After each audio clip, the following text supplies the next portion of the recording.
প্রথমে বেধড়ক পেটানো হয়, এরপর খাওয়ানো হয় রাতের খাবার। দ্বিতীয় দফায় আবারও গণপিটুনির পর ঢামেকে মৃত্যু হয় সেই যুবকের। আবরার নয়, বলছি গতকাল ঘটে যাওয়া ঢাকা বিশ্ববিদ্যালয়ের ফজলুল হক মুসলিম হলের একটি ঘটনা। গতকাল ঢামেকে চোর সন্দেহে তোফাজ্জল নামের এক মানসিক ভারসাম্যহীন ব্যক্তি গণপিটুনির শিকার হয়ে মৃত্যুবরণ করেন। তবে এ ঘটনার পরপরই নিন্দার ঝড় ওঠে সামাজিক যোগাযোগ মাধ্যমে এবং ঢাবিতে আজ সকালে বিক্ষোভ করেন সাধারণ শিক্ষার্থীরা। তারা জানান, মব জাস্টিসের নামে নিরীহ মানুষের হত্যা হলে জুলাইয়ের বিপ্লব ম্লান হয়ে যাবে। সে তো অমানবিক হয়ে গেছে।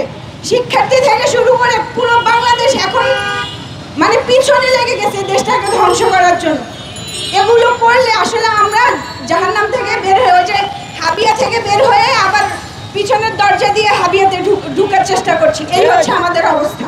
আপনারা যদি এই মব জাস্টিসের নামে বিভিন্ন মতাদর্শের এবং বিভিন্ন নিরীহ মানুষকে হত্যা করেন, তাহলে আমাদের যে জুলাই বিপ্লব আছে, জুলাই বিপ্লবকে আপনারাই ম্লান করে দিবেন বন্ধুগণ। যারা এই হত্যাকাণ্ডের সাথে জড়িত না, যারা নিরপরাধ, তারা যাতে কোনোভাবে এই যে হয়রানির যাতে শিকার না হয়। যত ধরনের অবিচার হবে আমরা এর বিরুদ্ধে সবসময় সরব থাকব এবং ন্যায় বিচার যতক্ষণ না পাবে মানুষটি, ততক্ষণ পর্যন্ত আমরা আমাদের যে কাজ সেটা আমরা চালিয়ে যাব। এ বিষয়ে ঢাকা বিশ্ববিদ্যালয়ের একজন কেন্দ্রীয় সমন্বয়ক বলেন, নতুন বাংলাদেশে আমরা এ ধরনের বিচারহীন ব্যবস্থাকে সমর্থন করি না।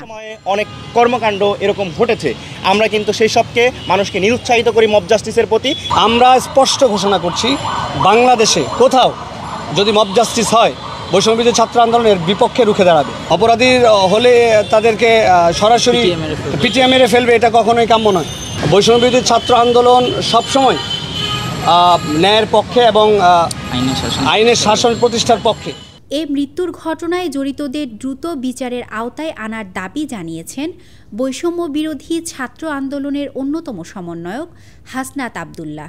শুধু তাই নয়, এই ঘটনায় মামলা হয়েছে জানিয়ে ঢাকা বিশ্ববিদ্যালয়ের ভিসি নিয়াজ আহমেদ খান বলেন, এমন ঘটনায় আমরা মর্মাহত। এ বিষয়ে তদন্ত কমিটি গঠন করা হয়েছে। অন্য সবার মতোই আমরা এটা নিয়ে শুধু দুঃখিতই না, আমরা মর্মাহত এবং তড়িৎ যেসব ব্যবস্থা নেওয়া সম্ভব আমাদের পক্ষে সেগুলো তোমাদেরকে সাথে নিয়েই আমরা কাজ শুরু করেছি। ঢাকা মেডিকেল কলেজ হসপিটাল থেকে আমাদের খবর দিল যে ওখানে একটা ডেড বডি আছে। আমরা হাসপাতাল কর্তৃপক্ষ আমাদেরকে জানায়, বিষয়টা জানানোর পর আমরা এটা নিয়ে কাজ শুরু করি। পরবর্তীতে এই সংক্রান্তে বিশ্ববিদ্যালয় কর্তৃপক্ষ, বিশ্ববিদ্যালয় প্রশাসন, ঢাকা বিশ্ববিদ্যালয় প্রশাসন আমাদের থানায় এসে একটা মামলা রুজু করে।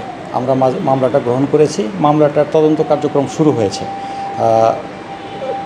মামলার তদন্ত কার্যক্রম তদন্তের পরে মামলার মূল রহস্য উদ্ঘাটন করা সম্ভব হবে। উল্লেখ্য, এ পর্যন্ত কয়েকজনকে গ্রেফতার করেছে পুলিশ। ডেস্ক রিপোর্ট, দৈনিক করতোয়া, ঢাকা।